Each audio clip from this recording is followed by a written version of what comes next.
C'est devenu un réflexe. Dès que les températures passent en dessous de zéro pendant le mois de mai, les viticulteurs du Jura mettent le feu.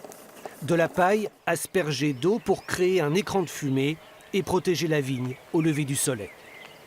Faire de la fumée au maximum pour faire un nuage et éviter que les rayons de soleil viennent brûler les bourgeons.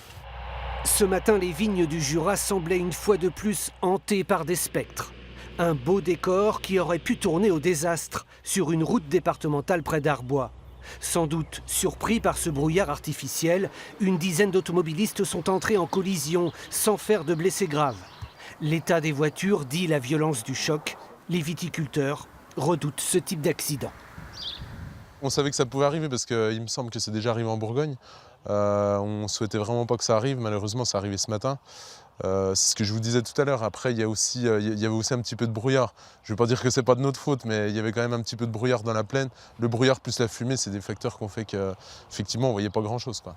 Les viticulteurs tiennent compte du vent avant de lancer les feux. Mais ce matin, la bise a subitement tourné.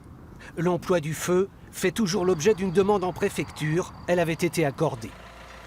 C'était absolument pas dans notre volonté de créer un accident, bien sûr. Après, si les assurances se retournent contre nous, ça me paraît un peu bizarre parce qu'on a quand même demandé l'accord à la préfecture. Mais effectivement, pour les autres années, il faut qu'on trouve d'autres solutions. Les viticulteurs vivent dans la hantise d'un coup de gel qui ruinerait une récolte. En 2017, les Saintes Glaces avaient joué un très mauvais tour aux vignerons du Jura.